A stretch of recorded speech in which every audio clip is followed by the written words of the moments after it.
tenemos que aprovechar esta época del año en el que las personas están reflexionando un poco acerca del nacimiento de Cristo, entendiendo que Él no nació en estas fechas, pero aprovechando esta oportunidad para meditar en la grandeza de su encarnación, de su vida, de su muerte y de su resurrección. Así que este domingo es una buena oportunidad para invitar a esas personas que amamos, que queremos, que escuchen de forma explícita el Evangelio y que el Señor nos dé gracia para poder terminar este año exponiendo de una forma fiel la grandeza del Evangelio. Vamos entonces a Romanos capítulo 8, como bien lo citó nuestro hermano Elmer, versículo 12 y 13. El título de esta enseñanza es Deuda saldada, guerra iniciada. Deuda saldada, guerra iniciada. Y leamos nuevamente el texto de nuestro estudio. Así que, hermanos, deudores somos, no a la carne, para que vivamos conforme a la carne. Porque si vivís conforme a la carne, moriréis. Mas si por el Espíritu hacéis morir las obras de la carne, viviréis. Señor, quiero unirme a la oración de mi hermano. De verdad, que hoy esta porción de la Escritura traiga seguridad, traiga convicción, pero también estimule nuestras almas a una correcta y diligente mortificación del pecado. Pues no solo queremos, Señor, proclamar a los cuatro vientos que tú eres nuestro Salvador, sino también nuestro sustentador y quien nos da la provisión necesaria para una vida santa y piadosa.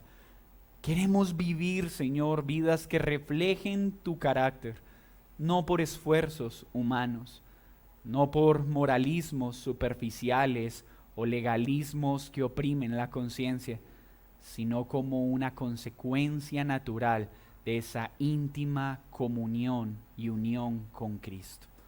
Esto te lo pedimos en el nombre de Jesús. Amén y amén.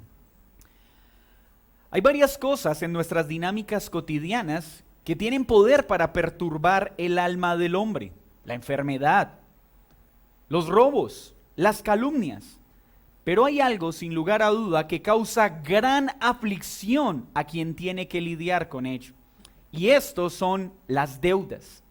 Muchas personas han tenido que lidiar con deudas en su vida. Algunos por una quiebra repentina, por un mal negocio, otros por una mala administración y un proceder irresponsable. Pero sin lugar a duda podemos concluir en la Escritura que hay deudas que son lícitas y responsables, y hoy no vamos a hablar de mayordomía bíblica, pero es importante recordarlo. Pero pensemos por un momento en esas personas que debido a una calamidad repentina, una quiebra inesperada, pierden su capacidad de pago y empiezan a incumplir sus compromisos con los bancos. Algunos ya saben lo que esto significa. Llamadas interminables, amenazas abrumadoras, la amabilidad momentánea a la hora de entregar el préstamo se transforma en un hostil e inmisericordiante trato. Pues los bancos, como bien dicen las personas, no tienen corazón. Pero peor aún, están los agiotistas, o como se conoce en nuestro entorno, los famosos gota a gota. Estos hombres o estos personajes se presentan muy amables para prestar dinero, pareciera, con pocos requisitos. Sus ofertas parecen mostrar cierto interés y la preocupación hacia aquellos a quien quieren prestarles dinero. Pero estos hombres lo hacen de manera malvada y perversa, pues los intereses que cargan a dichos préstamos muchas veces terminan siendo impagables, pero siempre son abusivos e inmisericordias. Estos hombres entonces se acercan a su víctima, se muestran como amigos, presentan un interés de querer suplir una necesidad real, pero luego, y esto pasa casi siempre, dejan a sus víctimas en un estado mucho peor al que los encontraron. Les quitan lo poco que quedaban. Están dispuestos a lastimar no solo a quien toma el préstamo y no lo paga, sino a su familia si es necesario. No tienen problema en herir o quitar la vida de sus víctimas. Teniendo en cuenta este escenario, piense cuánto alivio puede experimentar una persona que está siendo abrumada por su incapacidad de pagar una deuda con el banco? O peor aún, su incapacidad de pagar su deuda a hombres que tienen el interés y la capacidad de dañar, herir, no solo a él, sino a lo que más ama, a su propia familia. Piense cuánta alegría experimentaría alguien que está sufriendo el tormento de estas llamadas, de esta persecución, al ver y encontrar a alguien que le dice: no te preocupes, yo pagaré esa deuda que tú tienes y te libraré de esta opresión abrumadora. Yo quiero librarte de esa esclavitud. Yo cancelaré tu deuda.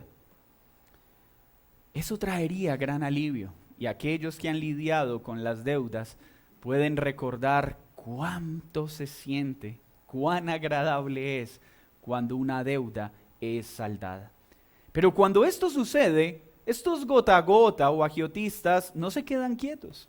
Seguirán tocando a la puerta y: hola, recuerda que cuando vuelvas a tener un problema, con mucho gusto estoy acá para ayudarte, o más bien para oprimirte. No dejarán de buscar la oportunidad para volver a esclavizar a aquel que ha sido librado.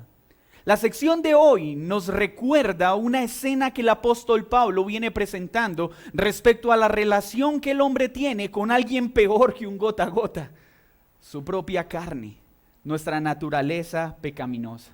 Pablo ya nos enseñó que teníamos una deuda impagable. Hoy lo veíamos en la escuela dominical. Todos aquellos que venimos a Dios llegamos no en un estado más o menos deplorable. No llegamos con un pequeño problema económico o espiritual. No, llegamos en la inmunda, dirían algunos, en bancarrota, para decirlo en términos más decentes. Pero todos llegamos mal, esclavos, endeudados en todos los sentidos. Y Cristo se presenta para saldar una deuda que nosotros no podíamos pagar. Pero Él paga esa deuda, nos libra de esa deuda, pero ese viejo amo no queda ahí.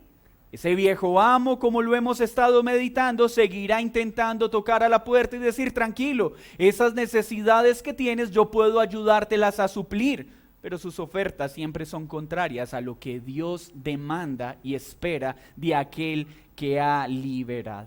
Así que en esta sección no solo recordaremos esa deuda que ya fue saldada completamente, sino esa guerra que inicia en la vida de cada creyente en el momento que es librado, pues tendremos que hacerle frente a ese gota a gota que seguirá tocando la puerta para volvernos a esclavizar.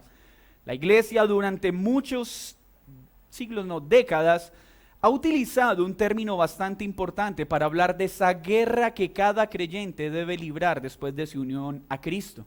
Y ha sido denominada, tome nota, la mortificación del pecado. Un tema que cada creyente está obligado a estudiar. Hay un gran escritor que recomiendo, se llama John Owen, que tiene una serie sobre la mortificación del pecado, que debería ser una lectura obligada para todos nosotros. Queriendo el Señor, al iniciar el próximo año, haremos un pequeño paréntesis para ahondar en este tema. Hoy entonces veamos esta deuda saldada, una vida que debe ser evitada y la nueva vida que todo creyente debe abrazar. Lea entonces conmigo una vez más el versículo 12. ¿Cómo inicia este pasaje? Así que, hermanos, deudores somos, no a la carne, para que vivamos conforme a la carne. Así que es muy importante. La gramática es muy importante a la hora de entender un texto correctamente. Lo que Pablo está haciendo es conectar este pasaje con lo que viene hablando en todo su discurso. Nos está anunciando que esto que vamos a leer no puede separarse o aislarse de los textos anteriores. Podríamos decir entonces que lo que Pablo está diciendo acá es: como consecuencia de lo que ya les he venido hablando, voy a decirles estas frases posteriores. ¿Y qué es lo que Pablo ya nos anunció? Recuerden que estamos unidos a Cristo por la fe, que hemos sido librados de la condenación, del poder del pecado, de la culpa del pecado, que ya no estamos bajo la esclavitud de la carne, sino que nos ha sido dado el Espíritu Santo, quien aplicó salvación a nuestro corazón, pero quien está trabajando en nuestra santificación. Nos enseñó cómo se obtuvo ese beneficio, mostrando que Cristo, siendo Dios, se hizo hombre, se presentó como nuestro sustituto, se entregó en una cruz, recibió toda la justa ira que debíamos recibir, pero también como hombre se compadece de nuestras debilidades y ahora está sentado a la diestra de Dios Padre intercediendo por nosotros.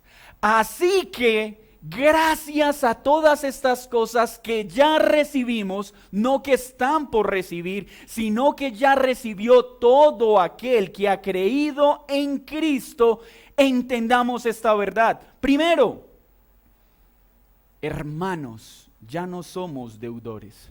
Acá surge entonces una apreciación importante. ¿Esto que Pablo va a enseñar está dirigido a todos los seres humanos? No, solo aquellos que tienen este título.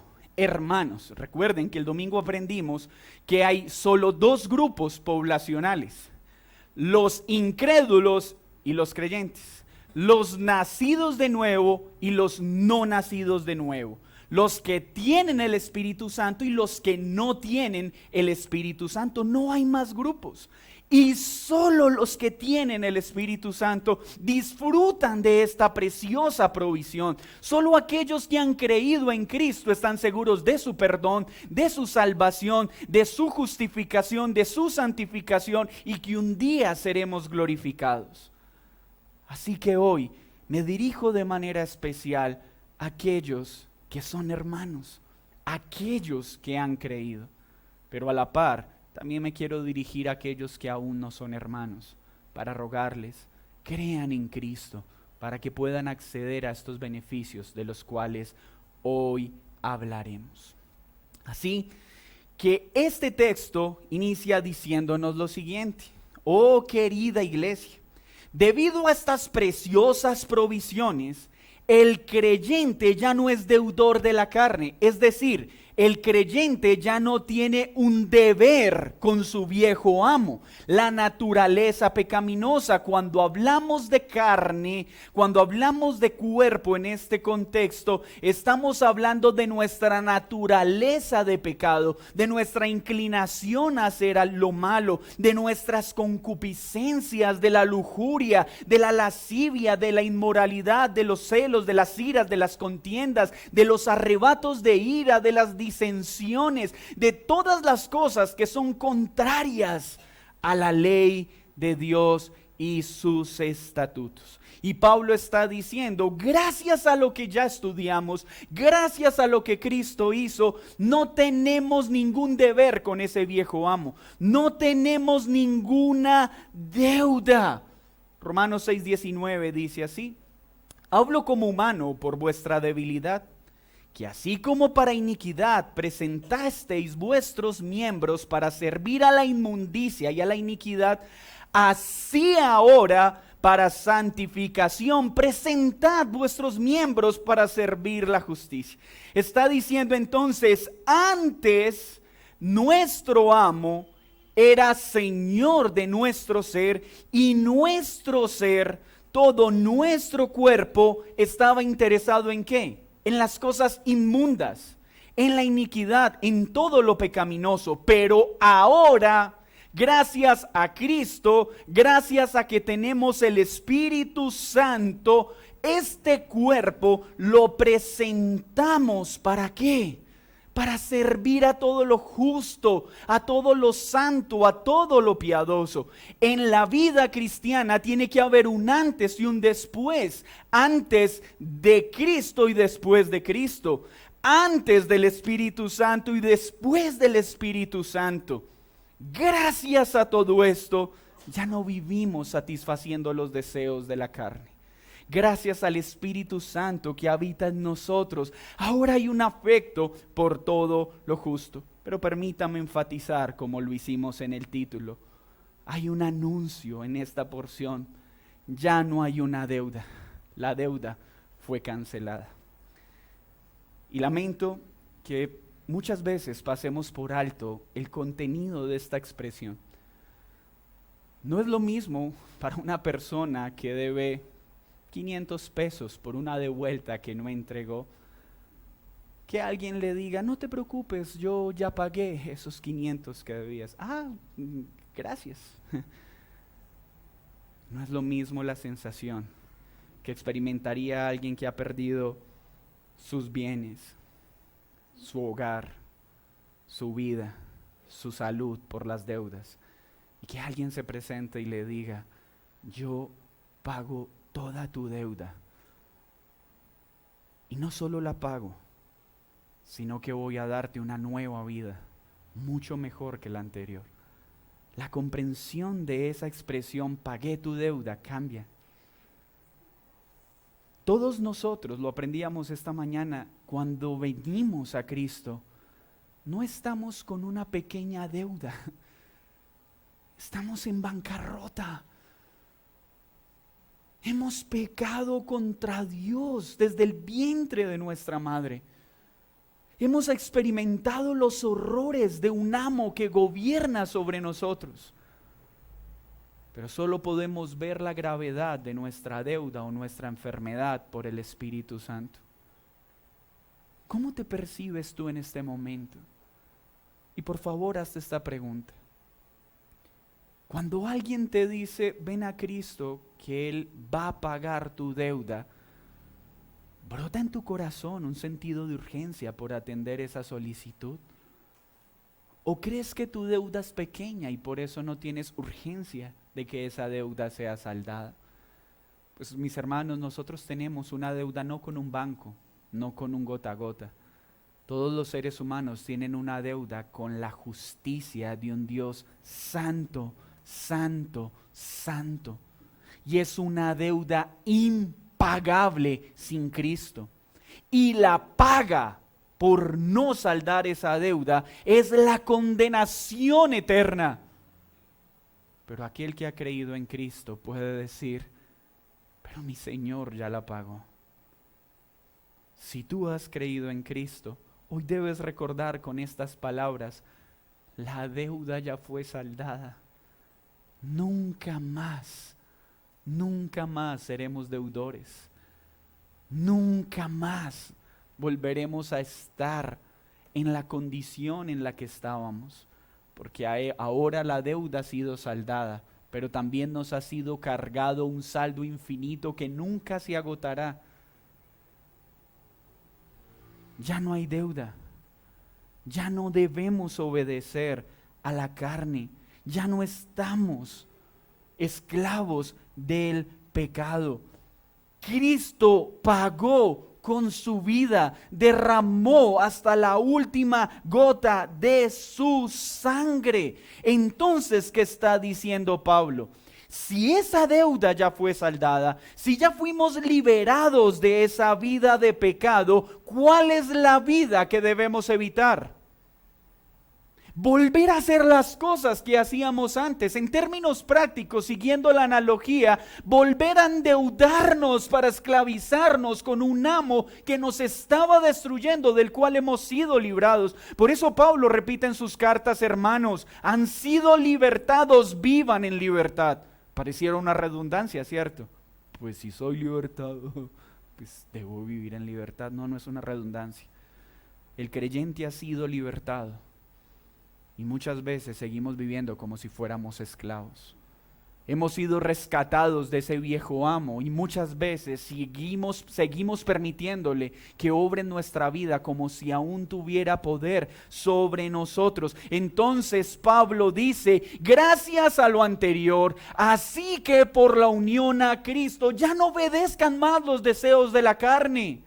Y no es un imperativo, es una noticia. Lo que está diciendo es, si estamos unidos a Cristo, no hay razón para vivir como vivíamos antes.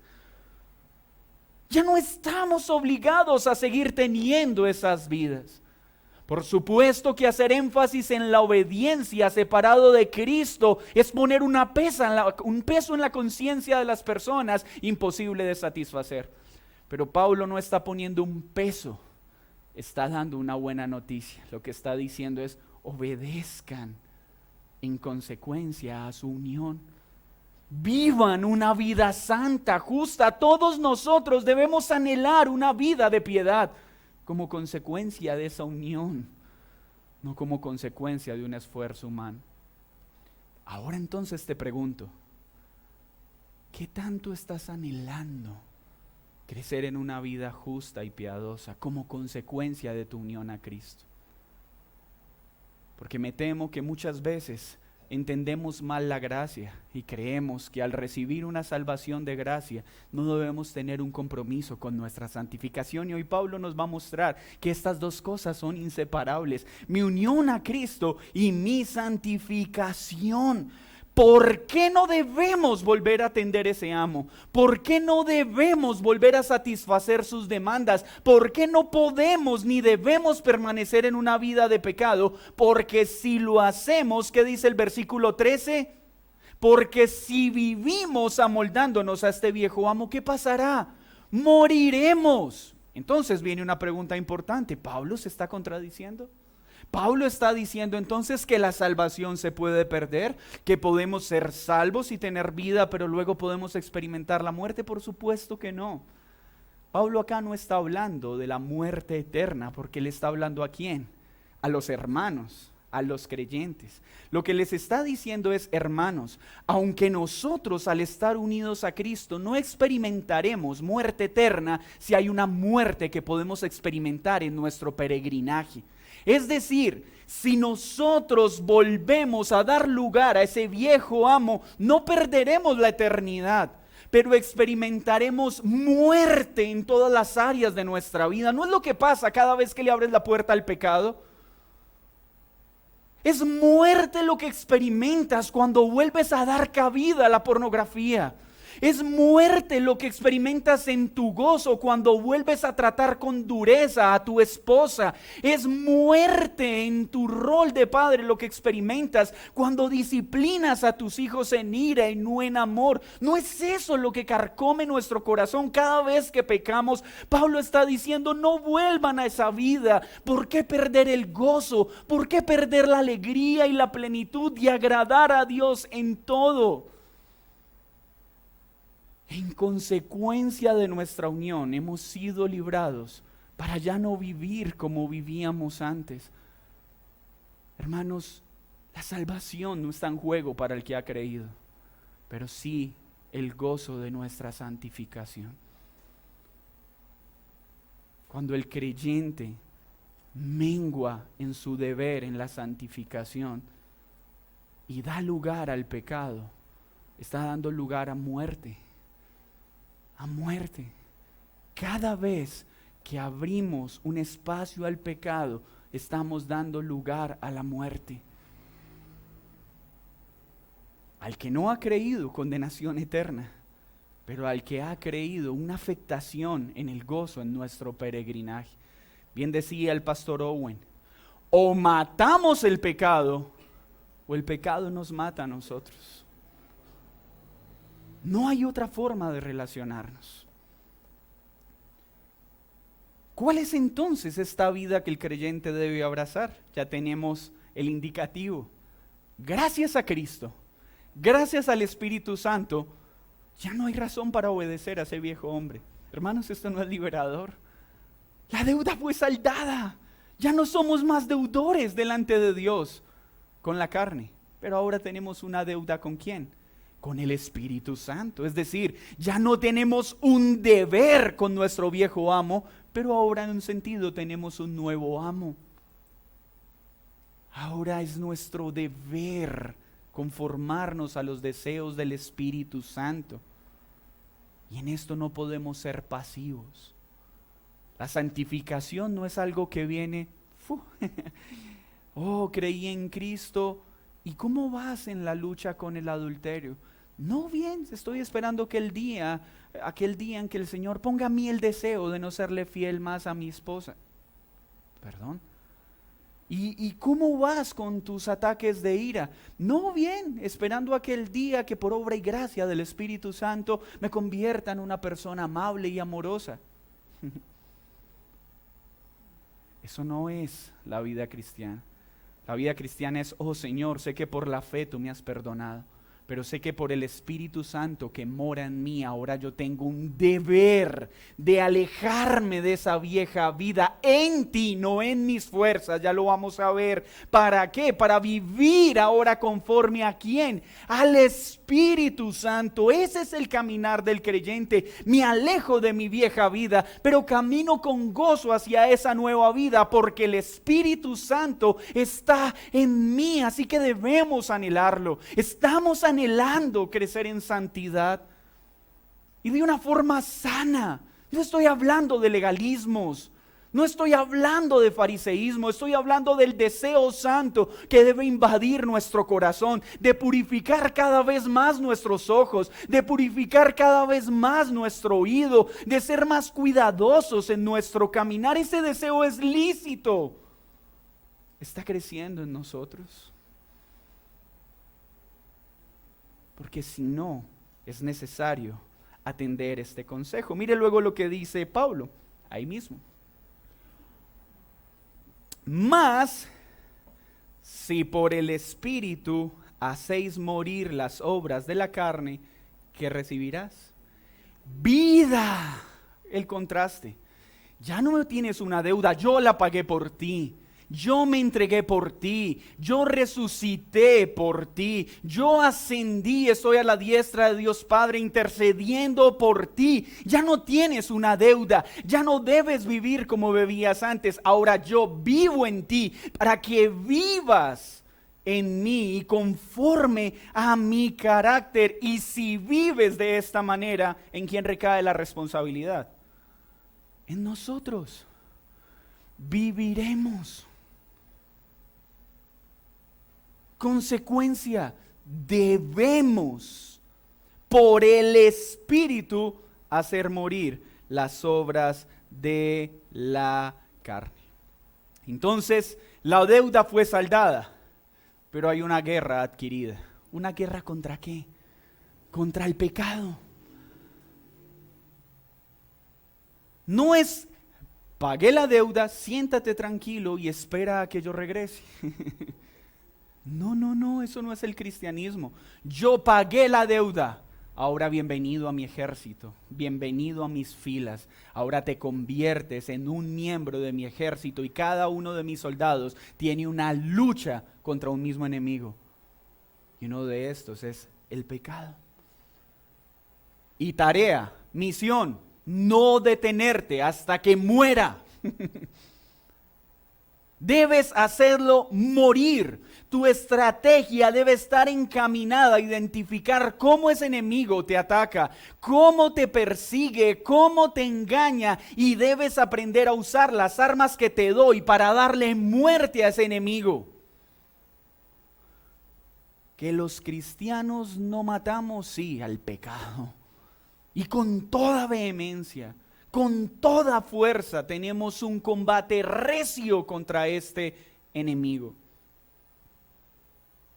¿Estás en combate con ese viejo hombre? ¿Estás mortificando el pecado? Podrá entonces preguntarse alguno, ¿pero qué es entonces mortificar el pecado? Es la primera vez que escucho eso. Mortificación suena como a un sacrificio extraño, propio de las prácticas religiosas. No, cuando hablamos de mortificación, no estamos hablando de ritual.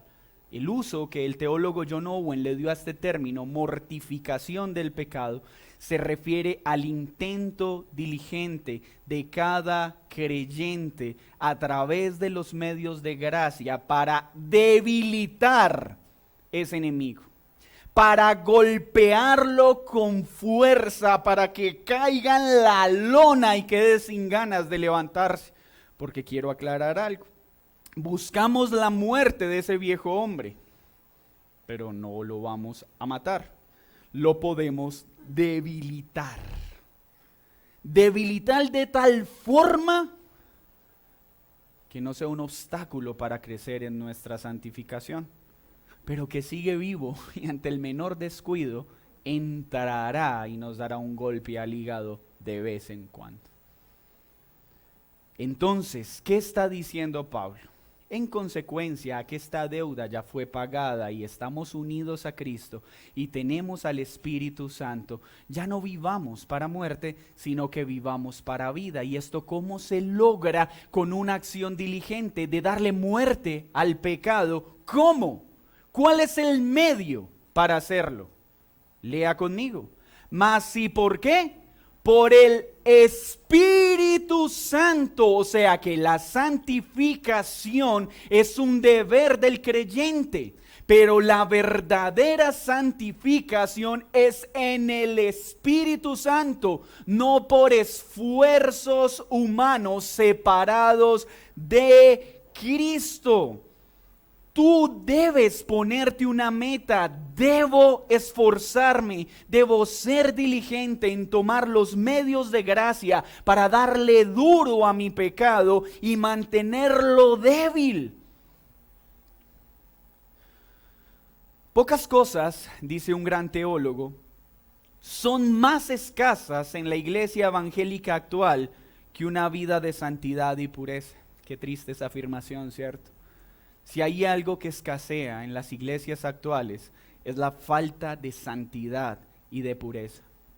El pecado sexual está destruyendo la vida de nuestros jóvenes y de las familias. La pornografía se está volviendo tan común dentro y fuera de la iglesia que ya no se sabe dónde se ve en mayor abundancia, si en lo que se hace llamar iglesia o en lo que se hace llamar el mundo. La codicia por el dinero ya no es un problema solo del mundo. Ahora las iglesias pareciera que solo están interesadas en cómo conseguir más dinero. El dinero y el poder siguen corrompiendo día a día no solo a los hombres del mundo, sino de aquellos que dicen ser siervos de Dios. John Owen escribió: o matamos el pecado, o el pecado nos va a matar a nosotros. O matamos el pecado, o el pecado va a destruir esta iglesia local. O matamos el pecado, o el pecado va a destruir nuestro matrimonio. O matamos el pecado, o el pecado va a destruir nuestra relación con los hijos. O matamos el pecado, o el pecado va a destruir nuestra comunión con Dios. Esto es un tema de vida o muerte. Vivimos en una sociedad tan hipersaturada de mundanalidad que hoy para nosotros muchas cosas que son pecaminosas se han convertido en cosas normales. Y noten que el pecado es degenerativo. Hay cosas que hoy se han vuelto lícitas, que antes eran inmencionables. Pero no es lo que pasa en cada generación. ¿No están exagerando ustedes al decir que el matrimonio es solo entre un hombre y una mujer? ¿No es una exageración hablar de que el matrimonio es para toda la vida? ¿Acaso el amor no permite que hoy te amo, ya no te amo, hoy sí te amo, ya no te amo? ¿No es eso evolucionar? No es lo que está sucediendo en nuestro tiempo, pero saben que eso pasa en el mundo es comprensible, pero dentro de la iglesia estamos lidiando con lo mismo. Hemos normalizado de tal forma el pecado que hay cosas que un creyente no debería estar practicando, pero hoy damos licencia a que se practiquen. Y todo en aras de no caer en el legalismo. Y hermanos, ya lo hemos dicho de este púlpito, debemos odiar el libertinaje, debemos odiar el legalismo, pero no por ello debemos dejar de decirle al pueblo, debemos ser un pueblo santo que glorifique al Señor. El problema no es llamar a la iglesia a ser santa, el problema es cuando le pedimos a la iglesia que sea santa con rituales o esfuerzos humanos y no en el Espíritu Santo. Hoy la guerra a la que quiero invitarlos a ustedes es a que seamos santos, a que anhelemos vidas puras, pero como consecuencia de nuestra unión con Cristo y por el poder de su Santo Espíritu. Pero tenemos que entender la urgencia de anhelar la pureza, de ser más cuidadosos cada día con lo que vemos, con lo que oímos, con lo que hacemos, con lo que tocamos, con las decisiones que tomamos. Entonces, esta guerra es un llamado a todos, pero hay un error que podemos cometer y lo acabo de decir entre líneas. Podemos intentar darle muerte al pecado con el moralismo o con el legalismo. El moralismo es la falsificación de mayor éxito para que una persona vaya al infierno. El moralismo es mi confianza en mí.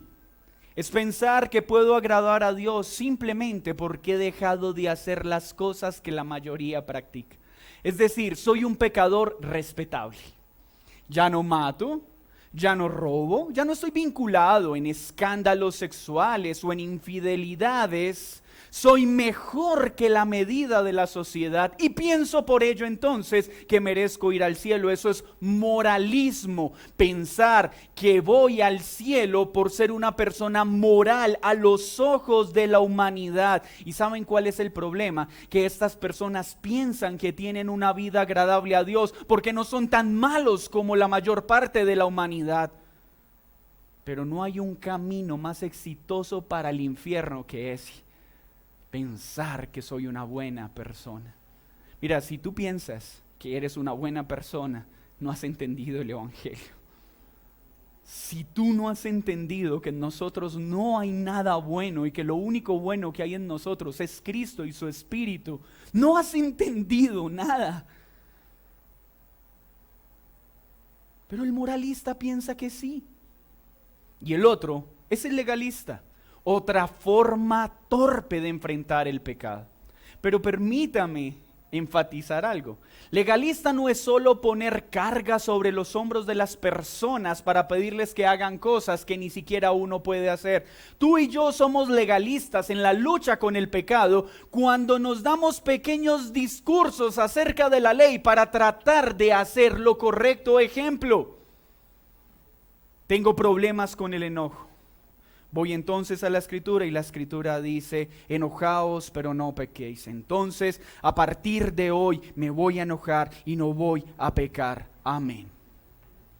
Y entonces salgo rumbo a mi trabajo y pienso que por ese discurso de unos cuantos segundos, cuando mi compañero de trabajo me ofenda, entonces ese discurso de la ley dará sus efectos y le dirá, oh amado compañero, no estoy presto para la discusión en este día. Hoy no voy a gritar a mi esposa. Hoy no voy a gritar a mi hijo. Hoy no voy a hablar mal del que me atraviese el carro. Hoy quiero agradar al Señor. ¿En serio crees que por esas meras declaraciones eso va a suceder? Me comprometo a no volverte a hablar con dureza porque la respuesta amable calma el enojo. ¿Y piensas que por recitar el versículo ya vas a tratar con suavidad y mansedumbre a tu cónyuge? Y hoy, Señor, aunque mi pareja me grite, no le responderé igual porque la respuesta amable calma el enojo. ¿Sabes cuánto te dura ese discurso? Porque la ley en sí misma no puede producir en mí obediencia. Hoy entonces cuidaré mis ojos de no pecar. Está muy bien esa resolución. Pero miren lo que Pablo nos está diciendo. Esto solo se puede por el Espíritu Santo. Entonces entiéndame muy bien. La moralidad y el legalismo enfatizan en lo que debo hacer. No toques, no mires, no hagas. La santidad me mueve a no tocar y no hacer en consecuencia de mi unión a Cristo. ¿Ven la diferencia? Los dos están persiguiendo lo mismo. Pero el moralista y el legalista siempre fracasarán su intento. El segundo podrá disfrutar cómo su enojo es transformado en paciencia por causa de su unión a Cristo y el poder del Espíritu Santo en él. El moralista y el legalista nunca dejará de ser un hijo del trueno. Pero el que viene a Cristo podrá ver cómo el Boanerges es transformado en el discípulo del amor. A través del moralismo y el legalismo nunca dejaremos de ser como Simón el Celote. Nunca dejaremos de ser impulsivos como Pedro, tímidos como Moisés.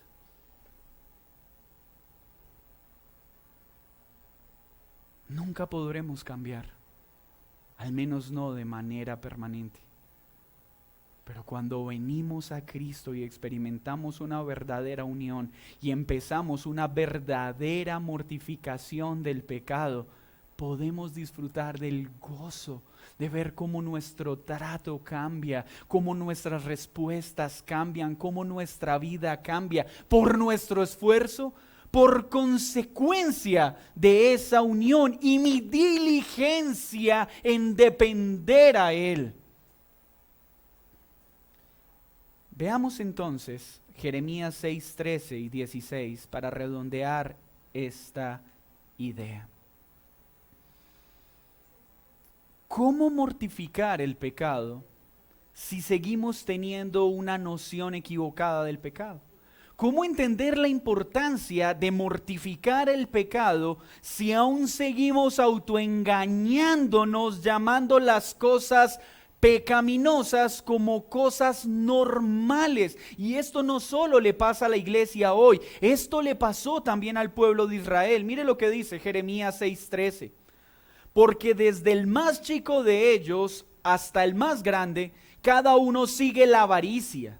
Y desde el profeta hasta el sacerdote, todos son engañadores. ¿Nota usted la descripción que está haciendo el profeta acá? Y curan la herida de mi pueblo con liviandad, diciendo, ojo, entonces el pueblo herido por el pecado viene a los sacerdotes y a los profetas para ser aliviados de sus dolencias. ¿Y sabe qué hacían los profetas y los sacerdotes? Paz, paz, tranquilo, no es tan grave lo que estás haciendo. Es que es comprensible con esos papás que te tocaron. Pobrecito de ti, es que en ese barrio que creciste. Ay, es que con esa niñez tan dura que te tocó.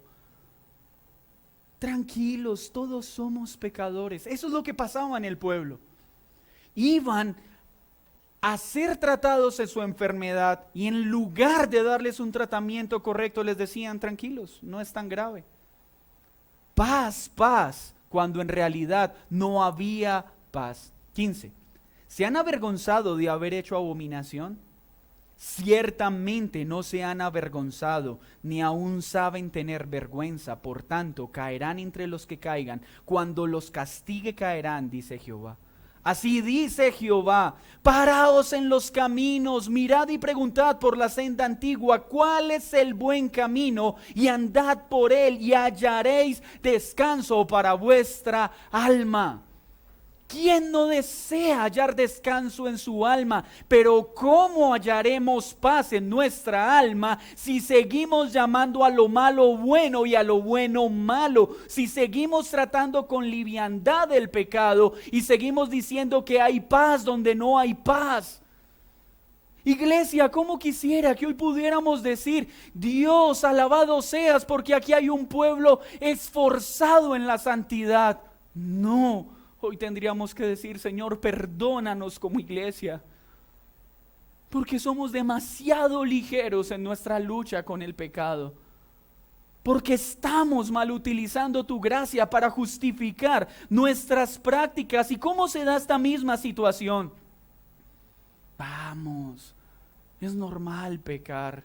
¿Acaso en este lado de la eternidad, quién no peca? Nadie es perfecto. Hasta David pecaba, todos pecan, pudo ser más grave. No te preocupes, hay otros que han pecado peor que tú.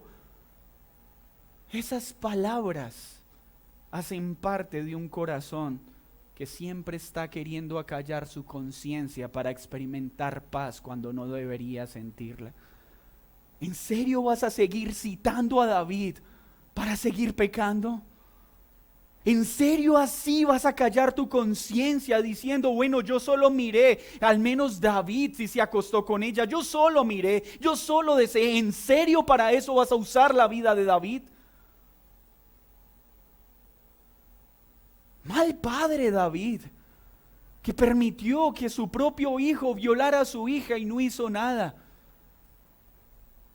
El mío no es tan grave. ¿En serio para eso estamos usando la Biblia? ¿En serio vamos a seguir diciéndole a la gente que lo importante es 4 claves para ser un buen ciudadano, 5 claves para sacar lo mejor de ti? ¿Cómo ser un campeón en este? ¿En serio?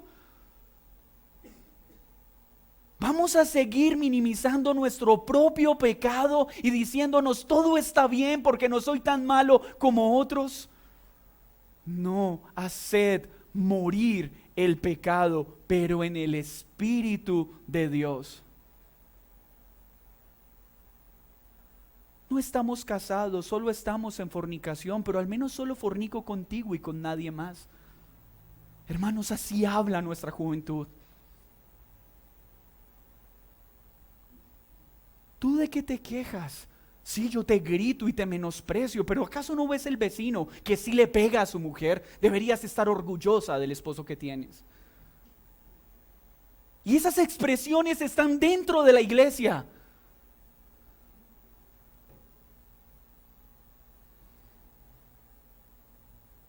Yo solo me emborracho. Pero al menos mientras me emborracho no maltrato a nadie. Y eso hace que sea lícito lo que estás haciendo.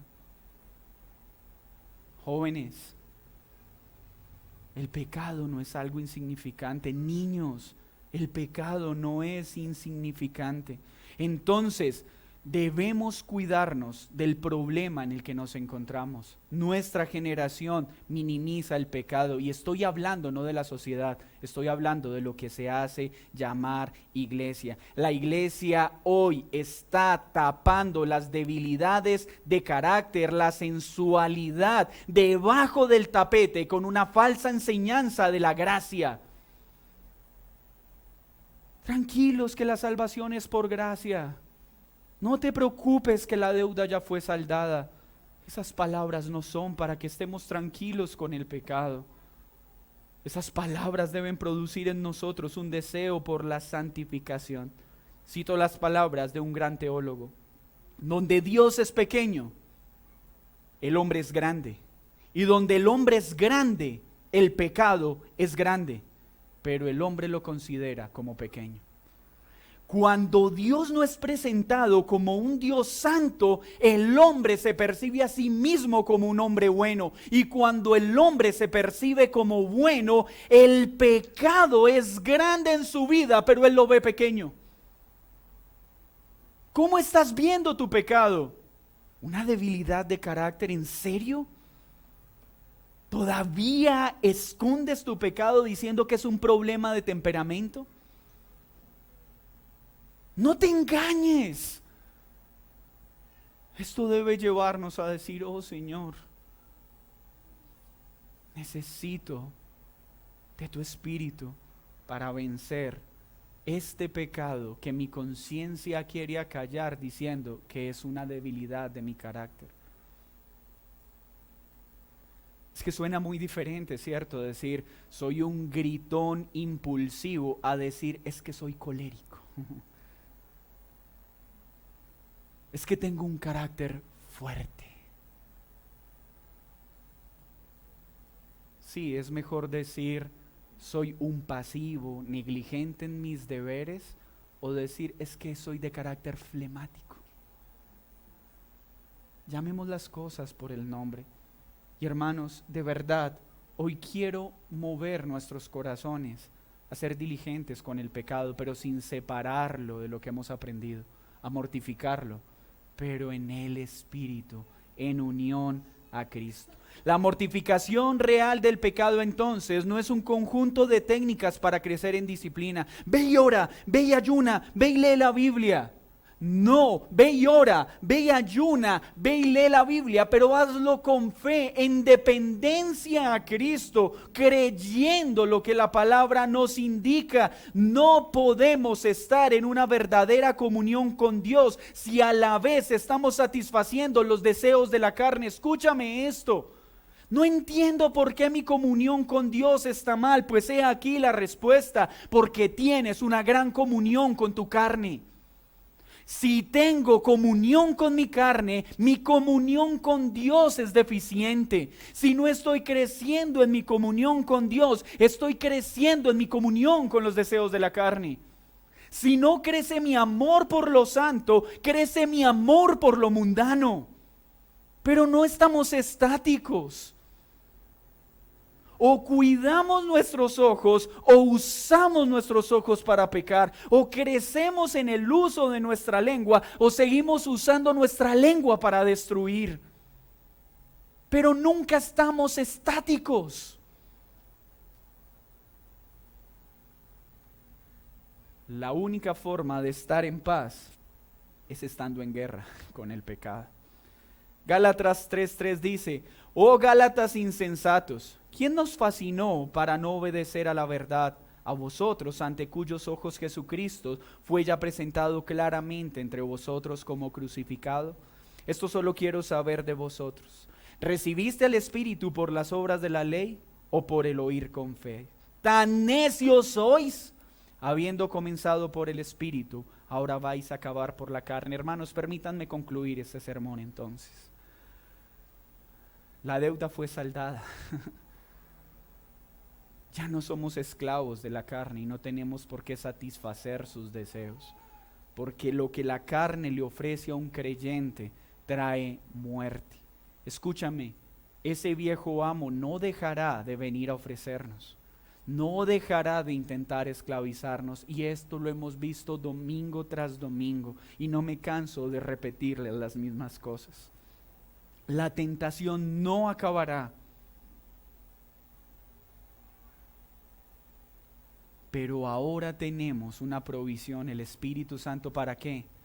Para que en Él podamos hacer morir los deseos de la carne, debilitar nuestro viejo hombre, ya no ceder más a sus solicitudes, para que experimentemos esa vida plena y paz que Él da en medio de este mundo. Cada vez que le das lugar al pecado, le estás dando lugar a la muerte, a la destrucción en tu vida. Pero cada vez que enfrentamos el pecado en el poder del Espíritu Santo, estamos experimentando la vida y paz, la plenitud que tenemos en Cristo Jesús. Debemos mortificar el pecado, debemos matar ese enemigo, pero no en nuestras fuerzas, no con disciplinas superficiales, sino en el Espíritu Santo. Y déjeme explicar esto de forma práctica. ¿Qué es eso?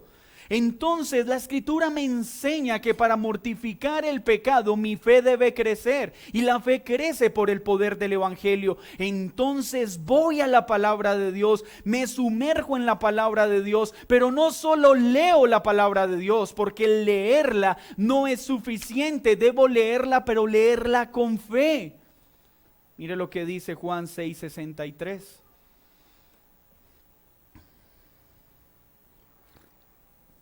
El Espíritu es el que da vida, la carne para nada aprovecha.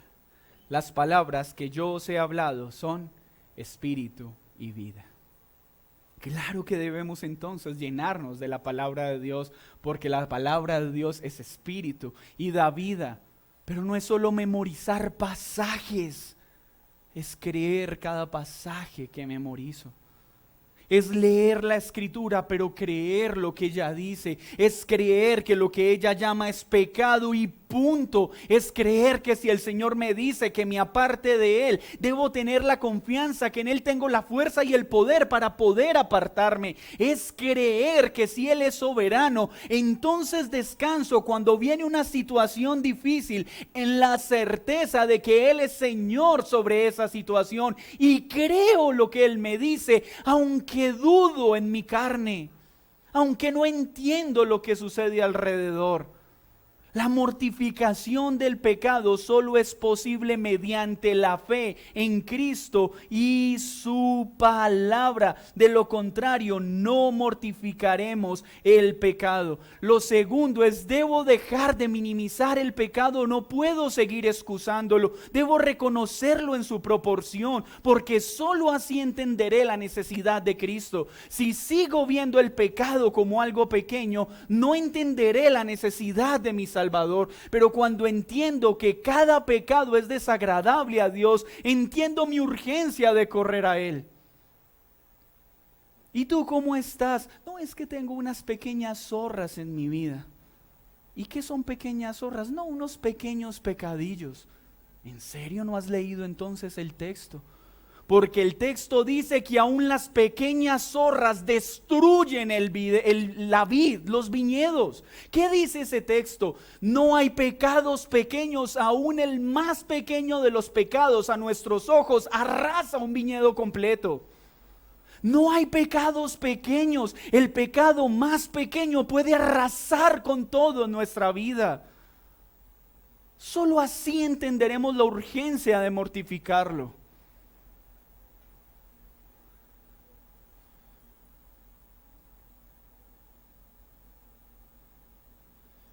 Hermanos, aferrémonos al Espíritu de Dios que habita en nosotros, a su palabra, a sus promesas.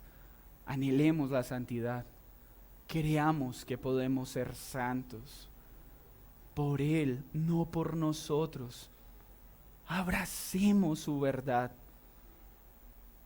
John Owen dice: el vigor, poder y consuelo de nuestra vida espiritual depende de la mortificación de las obras de la carne. ¿Por qué hay cristianos débiles? Por la falta de mortificación de nuestro pecado. Porque falta poder en nuestro caminar. Porque no mortificamos el pecado. Porque a veces caminamos como desventurados en este mundo porque no le estamos dando muerte a nuestro pecado. No hay santificación sin mortificación del pecado. No hay gozo si no estamos en guerra con el pecado. Y el estándar no es el mundo, el estándar es la palabra de Dios. Querido creyente, ama lo santo, ama lo justo. Deja de minimizar el pecado y apartémonos de las obras de las tinieblas y vivamos en la luz admirable que es Cristo. No podemos estar amando y abrazando lo que el mundo ama y abraza. No podemos. Pero esto solo es posible en unión a Cristo y por el poder de su Espíritu Santo. Hoy no estoy colocando un imperativo, hoy les estoy dando una noticia. Mortifiquemos el pecado, porque en Cristo tenemos lo necesario para hacerlo. Démosle muerte al pecado, porque solo así experimentaremos el gozo en este peregrinaje. Pero si tú no has creído, escúchame bien, regálame unos minutos de tu tiempo. Si tu fe no está en Cristo, si tú sigues excusando tu pecado como una debilidad de tu carácter, como un problema psicológico, como un defecto de fábrica, como la consecuencia a la familia que te tocó, es momento de que te arrepientas y dejes de estar culpando a los demás de tu propio pecado. Hay gente que es que si viviera en otra ciudad, es que si tuviera otro jefe, es que si tuviera otros horarios, es que si tuviera otra esposa, es que si tuviera otro esposo, es que sí. El problema no está afuera, el problema está adentro. Se llama pecado y solo en Cristo podemos enfrentarlo. Pero si tú no pones tu fe en Cristo, no solo estarás experimentando muerte en la vida presente. Entiéndeme, por favor, tú vas rumbo al infierno. Vas rumbo a la condenación eterna. La fornicación no es amor. El engaño no es amor. El robo no está bien a los ojos de Dios. Y solo podrás apartarte de una vida de pecado por Cristo y en su Espíritu. Ven a Cristo para que recibas su Espíritu. Niños, vengan a Cristo mediante la fe, para que reciban el Espíritu Santo y puedan vivir para Él. Hermanos, busquemos la santidad, pero en el Espíritu Santo. Iglesia, crezcamos en pureza, pero por consecuencia de nuestra unión a Cristo. Y tú que no has creído, no pierdas un solo día. Ven a Cristo, porque estás en bancarrota y el único que puede pagar la deuda se llama Jesús. Nadie más puede hacerlo. Señor, muchas gracias por este tiempo. La deuda ha sido saldada. Tú, Cristo, nos libraste de la opresión, nos libraste del yugo de ese verdugo y nos has dado tu Santo Espíritu, y en consecuencia a esta unión Ya no queremos vivir más experimentando muerte por dar lugar al pecado, sino apartarnos de esa vida de pecado y seguir viviendo esa vida santa que brota del interior de aquel que está en comunión contigo. Ya no queremos más, Señor, vivir con una mano en el mundo y con otra en las cosas santas. Queremos dar la espalda a las tinieblas y caminar en tu luz admirable. Queremos vivir para tu gloria y no para nuestros propios deseos. Queremos ser santos porque tú eres santo. Perdónanos por las veces que hemos querido hacerlo con métodos equivocados, con normas, con reglas, cuando tú nos has dado el medio eficaz, tu Espíritu Santo. Es por Él que tenemos victoria sobre el pecado y la capacidad de mortificar el pecado. Enséñanos como iglesia una correcta mortificación del pecado. En el nombre de Jesús, amén y amén. Vamos a tomar la cena del Señor.